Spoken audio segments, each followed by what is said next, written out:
পিঙ্কি কিচেনে সবাইকে একটা সুন্দর রেসিপির সাথে স্বাগত জানাচ্ছি। আজকে আপনাদের সাথে কড়াইশুঁটি দিয়ে দারুণ স্বাদের একটা রেসিপি শেয়ার করব। পুরো রেসিপিটা দেখবেন। আমি কড়াইশুঁটিগুলিকে ভালোভাবে ধুয়ে একটু ভাপিয়ে নিচ্ছি, নুন দেব না। ভাপিয়ে মিক্সার জারে পেস্ট করে তারপর নিয়ে আসছি। কী করে রান্নাটা করছি দেখতে থাকুন বন্ধুরা। আশা করি সবাই খুব ভালো লাগবে রেসিপিটা, দেখতে থাকুন। এখন বন্ধুরা কড়াইশুঁটিগুলি আমার ভাপানো হয়ে গেছে। এখন ইন্ডাকশান ওভেন অফ করে দেব, দিয়ে একটু ঠান্ডা করে মিক্সির জারে পেস্ট করে আনবো। দেখুন বন্ধুরা, গ্যাসের মধ্যে আমি একটা বাটির মধ্যে পেঁয়াজ 3টে, 4 কোয়া রসুন, একটা টমেটো আর 4টা শুকনো লঙ্কা দিয়েছি, এক টুকরো আদা। এগুলিকে একটু সেদ্ধ করে তারপর মিক্সির জারে পেস্ট করব। এগুলি আমার ভালোভাবে সেদ্ধ হয়ে গেছে, নামিয়ে নিলাম গ্যাসের ফ্লেমটা বন্ধ করে। এখানে দেখুন কড়াইশুঁটিগুলি আমি পেস্ট করে নিলাম, আর এখানে 3টা ডিম ভেঙে নিলাম, লাগলে আরেকটা নেব। আর এখানে থালার মধ্যে আমি একটু সাদা তেল ব্রাশ করে নিলাম। কড়াইতে জল গরম বসিয়ে দিচ্ছি। কড়াইতে জল গরম বসিয়ে দিয়ে একটা স্ট্যান্ড বসিয়ে দিলাম।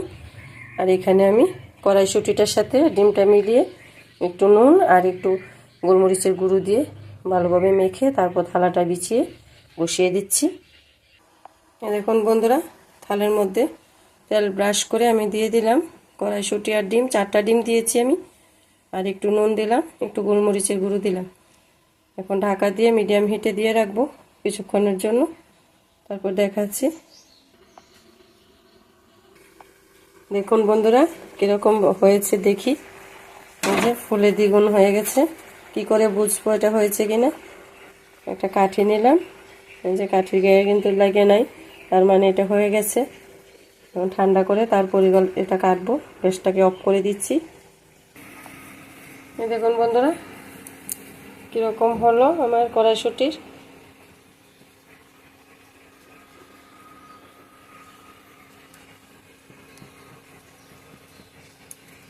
এখানে আমি কড়াই গরম বসিয়ে দিলাম।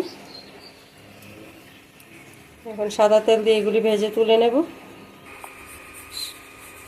তেল গরম হয়ে গেছে, আমি সবগুলি ধোঁকা দিয়ে দিচ্ছি।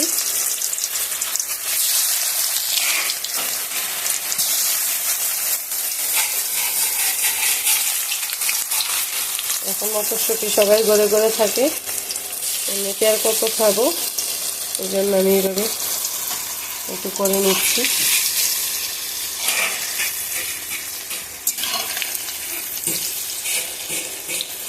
আর মশলাটা তো আমি এখানে পেস্ট করে রেখে দিলাম।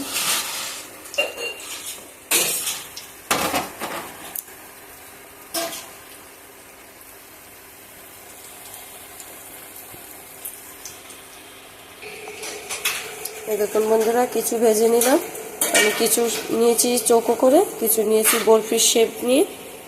এই যে কিছু এখানে ভাজতে দিয়ে দিলাম। আমি সবগুলি ভেজে তারপর দেখাচ্ছি। এই যে সবগুলি ধোঁকা ভালোভাবে ভেজে নিলাম। কড়াইতে যে তেলটা রয়েছে সেটা দিয়ে আমার হয়ে যাবে। ফোড়নগুলি দিয়ে দিচ্ছি, গোটা এলাচ, দারচিনি আর তেজপাতা দিয়ে দেবো, জিরে ফোড়ন। জিরে ফোড়ন দিয়ে আমার এখানে মশলাটা রেডি। জিরে গুঁড়ো, ধনের গুঁড়ো, একটু চিনি আর হলুদ গুঁড়ো নিয়ে নিয়েছি।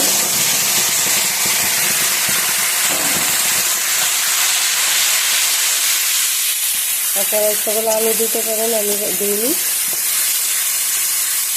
মশলাটা ভালোভাবে কষে আসলে জলটা দিয়ে দেবো। দেখুন বন্ধুরা মশলা আমার ভালোভাবে কষানো হয়ে গেছে, মশলাতে কিন্তু তেল ছেড়ে দিয়েছে। এখন জল দিয়ে দেব। নুন আমি পরিমাণ মতো দিয়ে দিয়েছি। এই যে ঝোলটার বলক এসে গেছে। এখন আমি ধোঁকাগুলি দিয়ে দেব, বেশিক্ষণ সেদ্ধ করব না।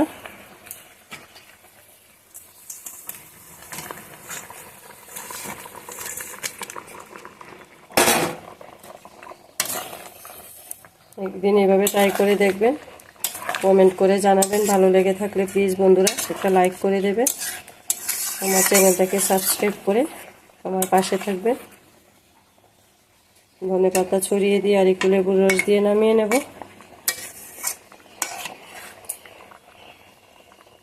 ছড়িয়ে দিলাম আর 2 ফোঁটা লেবুর রস দিয়ে দিচ্ছি।